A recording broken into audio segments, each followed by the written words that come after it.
Jason Voorhees versus Free Finger. Love. Aktivita, kterou má Free Finger nejraději. Když má blbý den nebo nemá co dělat, rozhodne se toulat po lese s lukem. Vždy doufá, že na někoho narazí, aby jeho oblíbená činnost mohla začít. Většinou se mu povedlo ulovit tak 6 lidí do týdne, ale poslední měsíc se tento počet omezil na 2 za 14 dní. Rozhodně to není tím, že by do lesa nikdo nechodil. Spíš je to tím, že mu někdo vkročil na území a dělá úplně to stejné. Loví. Každý den nachází mrtvá těla přeseknutá, rozdrcená nebo ubita. Do dneška neví, kdo s takto brutální silou dělá jeho práci, nicméně s největší jistotou ví, kde zasáhne příště. 3 kilometry od nejbližšího kempu, kde se včera ubytovali sotva 20letí studenti, svítí slunce vysoko nad stromy. Podle výšky stínu lze usoudit, že je krátce popolední. Free Finger s hromadou pastí na zádech pomalu vyhlíží terén. Tady je totiž jako doma. Nazpaměť tu zná každý kámen, strom i klacík. Již včera měl nutkání do kempu vtrhnout a všechny tam s pomocí sekery povraždit, ale vyčkával, za to stejné neudělal zmíněný vetřelec. Bohužel se nic nestalo a proto celý zklamaný odešel pryč. Dnes se ale vrátil a tentokrát si je určitě jistý, že neznámý vrah zaútočí. Než rozložil všechny pasti, začalo se stmívat. Únavu ale necítil, spíše se těšil, až deštní řádění začne. Schoval se 20 metrů od hlavní chatky a vyčkával. Studenti zrovna rozdělávali obrovský oheň, který vrhal stíny na všechny strany. Byli hluční, tak hluční, že to museli slyšet i jeho bratři. Smích se ale najednou proměnil ve výkřiky, následován dalšími. Free Finger stále nic neviděl, kolem jeho úkrytu proběhlo 5 studentů a 2 z nich se dokonce chytili do jeho pasti. Ocel se jim zakousla do nohy a rozdrtila kost. Free Finger se musel zasmát. Útočník tento smích zaregistroval a celý překvapený se za tímto zvukem vydal. Když byl asi 4 metry od Free Fingera, něco mu narazilo do nohy. Podíval se dolů a zjistil, o co se vlastně jedná. Past na medvědy, ale speciálně upravená. Free Finger okamžitě využil situace, popadl svůj dlouhý nůž a útočníkovi, který se pořád překvapeně díval na svou nohu, nůž vrazil do hlavy. Jeho útok byl ale veden čelem, čehož později litoval, jelikož nůž se lehce odrazil od hokejové masky a stočil se nahoru.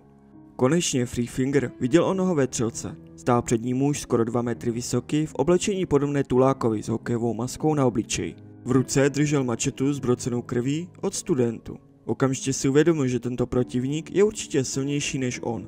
Rychle tedy, než se Jason zpamatoval, se vrátil Free Finger zpět do křoví.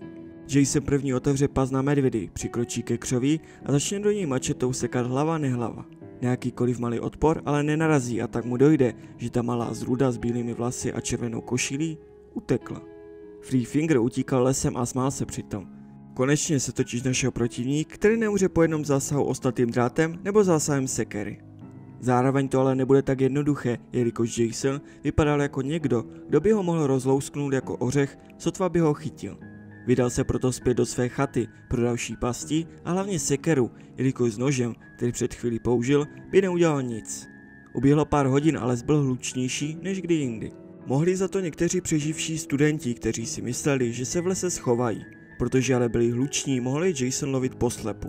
Ženu, která dokonce držela v ruce kmen, aby tím mohla Jasona praštit, chytil pod krkem a zmáčkl. Žena se za pár minut udusila vlastní krví. Když to spatřili její kamarádi, vydali se na další zoufalý útěk. Jason nespěchal, věděl, že má na to celou noc.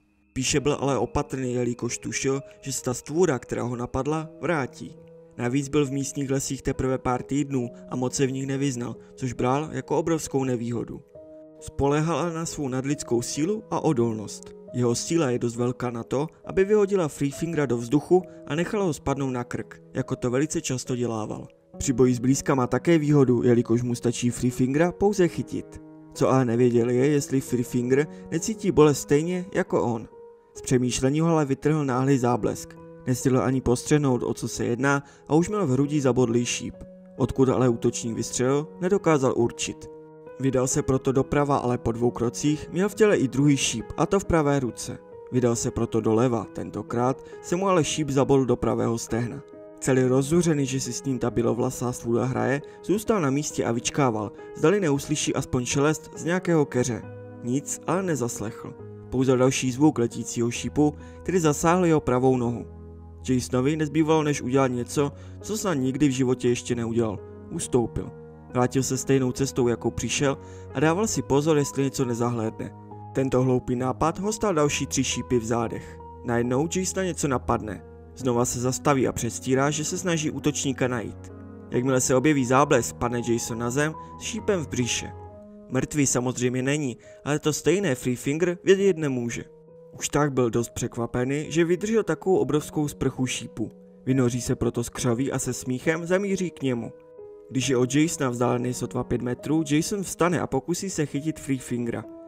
Překvapený Three Finger naštěstí uskočí před jeho nataženou rukou. Kdyby to neudělal, určitě by mu ten hromotluk udělal z obličeje placku. Jason, vyvedený z Three Fingerovy rychlosti, se k němu znova natáhne, ale Three Finger se přikrčí a sekne ho sekerou do nohy. K jeho smůle uvízla sekera v Jasonově noze a proto ji nemohl vytáhnout ven. Rovněž díky tomu dostal od Jasona kolenem do hrudníku. Místo aby se svalil na zem, odletěl více než 3 metry od Jasona. Jason si vytáhl sekeru z nohy a vydal se za Three Fingerem. Tomu se ale naštěstí podařilo vstát a opět se pokusil schovat v křoví. Kolem hlavy mu proletěla sekera a zabodla se obrovskou silou do stromu. Kdyby neudělal ten instinktivní krok do strany, určitě by byl mrtvý.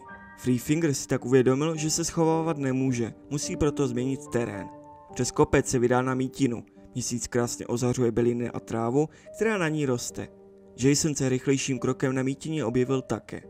Three Finger stojí uprostřed, v ruce drží svůj luk a střílí po každém Jasonovém kroku.